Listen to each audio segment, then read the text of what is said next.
Perkenalkan, nama saya Vera Sipahutar dengan NIM 220658302020. Di sini saya akan menjelaskan tentang bus-bus sistem.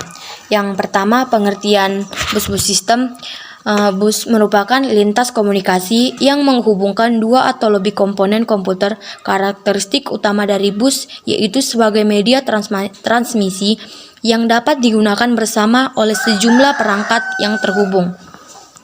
Yang selanjutnya, pada sistem komputer yang lebih maju, arsitektur komputernya akan lebih kompleks sehingga untuk meningkatkan performa digunakan beberapa bus. Tiap bus merupakan jalur data antara beberapa device yang berbeda.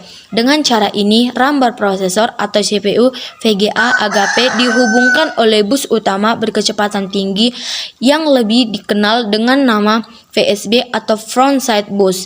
Sementara perangkat lainnya yang lebih lambat dihubungkan oleh bus yang berkecepatan lebih rendah yang terhubung dengan bus lainnya yang lebih cepat sampai ke bus utama. Untuk berkomunikasi antar bus digunakan sebuah bridge. Selanjutnya seperti gambar. Jenis-jenis bus.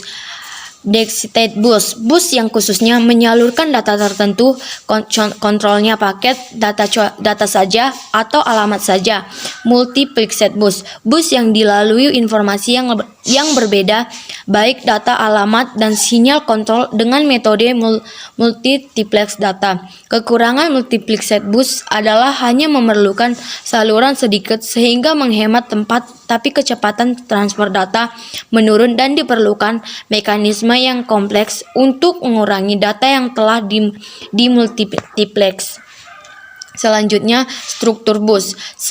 Sebuah sistem terdiri dari 50-10 saluran yang terpisah. Fungsi saluran bus dapat diklarifikasikan menjadi 3 kelompok, yaitu saluran data, saluran alamat, dan saluran kontrol. Selanjutnya, contoh-contoh bus. Yang pertama, bus ISA, industri komputer personal yang merespon perkembangan ini dengan mengadopsi standarnya sendiri. Bus ISA, industri standar arsitektur, yang pada dasarnya adalah bus PC atau AT yang komersial PA 8,33 MHz.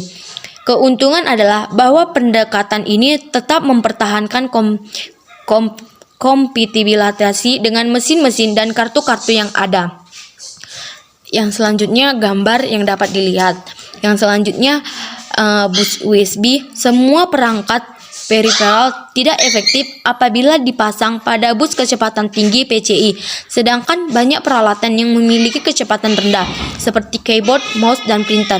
Sebagai solusinya, 7 vendor komputer atau Compaq, DC, IBM, Intel, Microsoft, NEC, dan Net Telecom bersama-sama merancang bus untuk peralatan 1/10 berkecepatan rendah standar yang dihasilkan dinamakan Universal Standard Bus atau USB.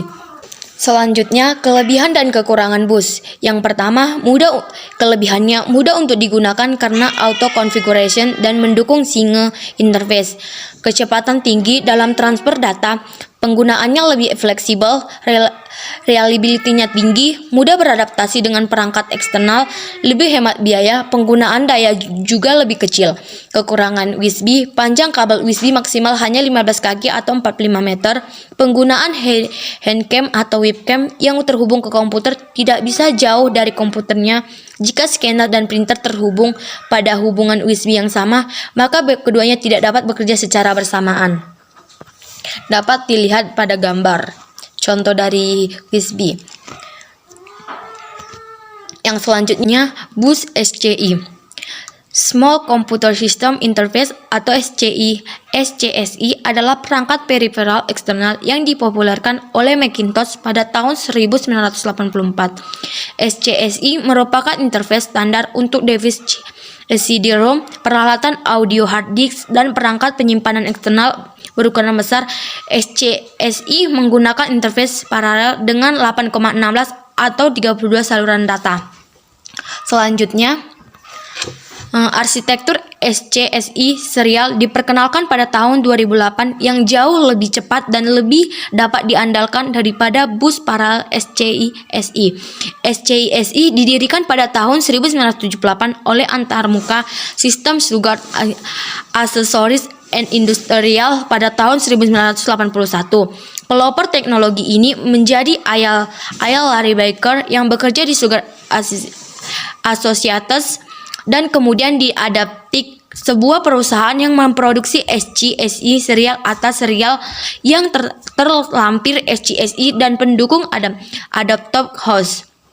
SCSI mengirim data dalam blok dengan kecepatan clock 5 MHz atau MHz dan berjalan secara tidak sinkron pada 3,5 MPS atau 5 MPS dalam mode sinkron. Pada tahun 2000, Ultra 640 SCSI memiliki kecepatan clock 160 MHz atau MHz yang menyebabkan masalah dengan kabel paralel. Dapat dilihat dengan gambar.